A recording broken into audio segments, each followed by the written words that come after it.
This program is brought to you by Emory University.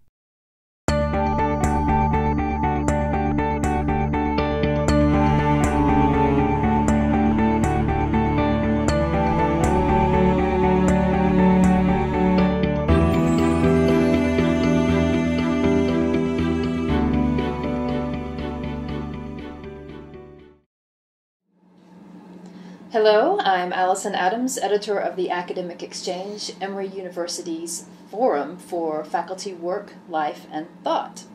I'm speaking today with Steve Everett, professor of music and director of Emory's Center for Faculty Development and Excellence.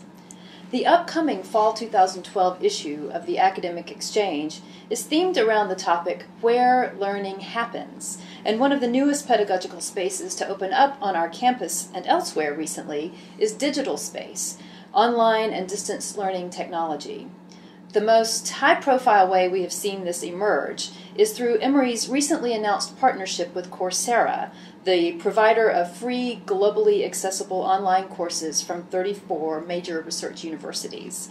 Steve is serving as the liaison to faculty interested in teaching a Coursera course, and he's also teaching himself in one in the spring.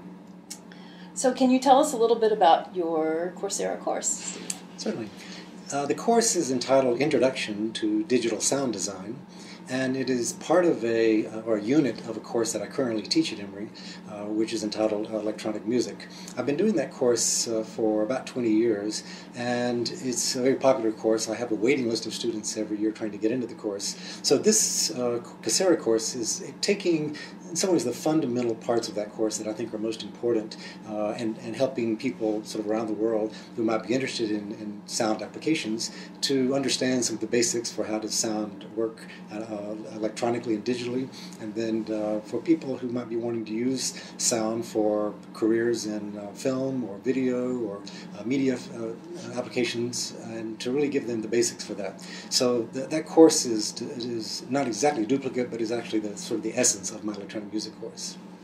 And why did you want to teach this course? Why would a faculty member want to teach a course through Coursera?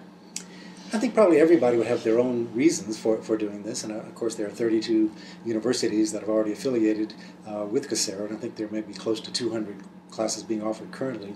So I think everybody would have their own motivation. My own reason for that was, I think, maybe three different reasons. One was I really felt sort of an altruistic reason to give this information to people who maybe don't have access to the same resources that I do or we do at Emory. One experience, doing some research in Java, working with a professor at a conservatory in Surakarta, Java, he really wanted me to come back to Surakarta and to teach his students about electronic music, because there's very few people in the city who have this kind of skill, and he knew that his students needed to have information about this to be successful. But I haven't been able to really go back and spend a semester or a year doing that. So in some ways this is a way that perhaps I could give the information online to his students and other students like him around the world who don't have access to this. A secondary reason would be because my Emory students, only 15 students are allowed in my current electronic music course, I can hopefully, the ones who aren't able to register, I can send them to this course. And if they pass this course, it can sort of function as an unofficial prerequisite to allow them to be able to take my second semester course, which currently they're not allowed to take without having had the first.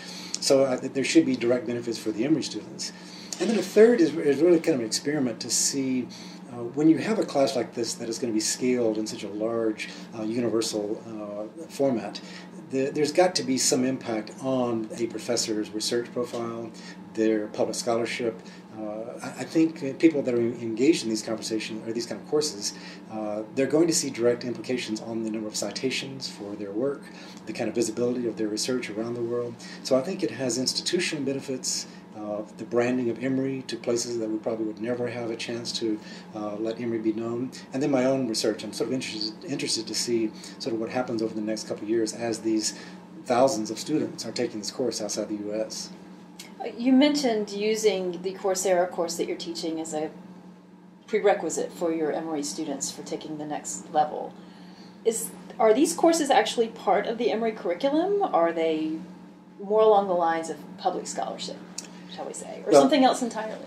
Currently, the Coursera model, which is similar also to perhaps Udacity and edX, or some of the other three sort of nationally visible online systems, they're all free. They're not for credit currently, and this would not be for Emory credit at all. So it's not being sponsored through Emory. I'm doing this as kind of a separate function of what is an extension of my own research and my own teaching that I want to distribute to the world.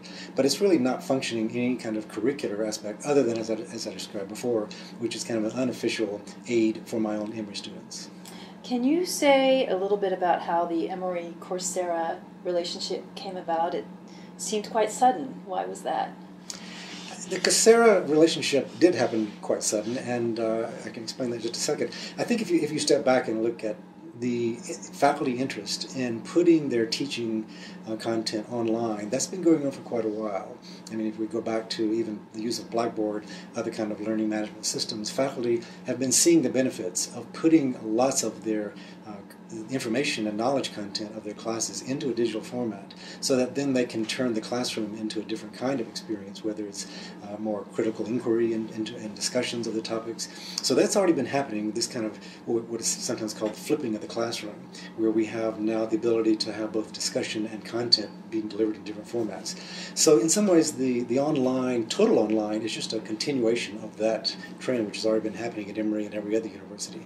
So the model of going completely online like this, I think in the past, people have seen that as somewhat inferior to the idea of a face-to-face. What is happening now with Coursera and these other ones that I mentioned, edX and Udacity, is that we're discovering ways of doing that are actually capturing some of the benefits of a face-to-face. So that there's much more experimentation for how you do grading, with peer grading. That is a kind of a new concept. Some of the systems are really exploring different kind of analytics, so you get feedback on student learning outcomes every few minutes throughout the process, which in some ways is very difficult to do in a classroom. So the idea of an online learning experience is starting to be realized at Coursera and other kind of places, which may have the potential to be at least as good or even in some cases better than a face-to-face class experience. So for me, there's kind of an experiment here of sort of seeing how do we do this and how do we do it in a way that actually increases the learning outcomes. So can you say some more about how Emory fell in with Coursera? Yeah, so with that, back in the spring, I guess, I was getting a lot of conversations through my role of CFDE with faculty who were interested in exploring going online more outside just the localized Blackboard settings. So we already have several professional school models already in place. The public health, business school, and theology schools have all started moving in directions of putting courses and actually degrees online. And there's been some discussion with other vendors with the college about trying out some undergraduate experience. So there's been this kind of growing question about what is Emory's role in this changing landscape of higher education around online education. So I had already planned to have some discussions this fall through CFDE.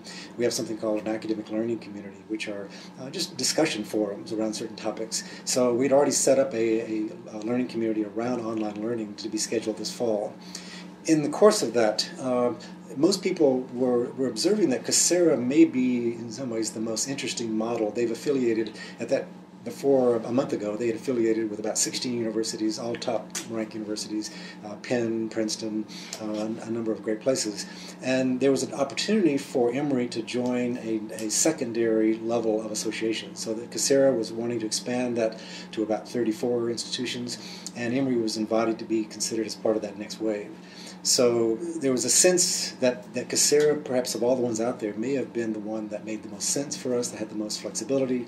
So very suddenly we were given this invitation, and the deadline for that was mid-September. So we found out in about 3 weeks before that Emory was invited to be considered that. So this was right at the beginning of the semester. We didn't have time to have this learning community, to have these things discussed. This is not the way we normally like to make these decisions. But in some ways there was no commitment. There's no requirement. All it was an association with Coursera that we would then be part of this next cohort of schools, and all we had to do was come up with 3 classes that would be offered to start that relationship, and then after that there's no more commitment beyond that. So if we don't want to continue that, we don't have to. So it felt like there was not a lot of Emory commitment on this, that we could go ahead and make this association and then try out these 3 courses as pilot projects to see how it works, to see if we want to expand this to other courses. So it came about very quickly before we had a chance to have full sort of faculty discussion about it.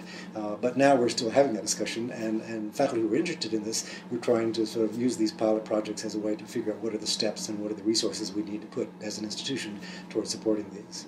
So if I wanted to take your Introduction to Sound Design course, how would I enroll, and when does it start?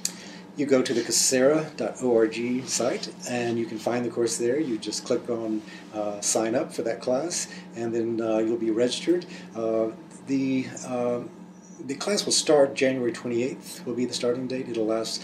My course is a relatively short course. All I wanted to do was offer 1 unit of my current Emory course, so it's only 4 weeks worth of time. The Coursera courses can range anywhere from 4 to 16 weeks, and so mine is a relatively short course. And the other 2 are AIDS? Right. Which is 9 weeks. Kimberly Hagan in the School of Public Health will be offering a course looking at AIDS, which is actually a continuation or an expansion of a university course that CFDE did with her last spring. The other course will be a law professor, Polly Price, who will be offering a course examining immigration questions from a legal standpoint. So those 3 will be our first sort of Emory attempts at sort of trying out this Coursera relationship. Terrific. Thank you very much, Steve. Thank you. Good luck with your course. Thank you. And you can look for the fall issue of the Academic Exchange to be delivered to campus mailboxes in early November. And you can also find us on the web. If you go to cfde.emory.edu, there's a link to the Academic Exchange. Thank you.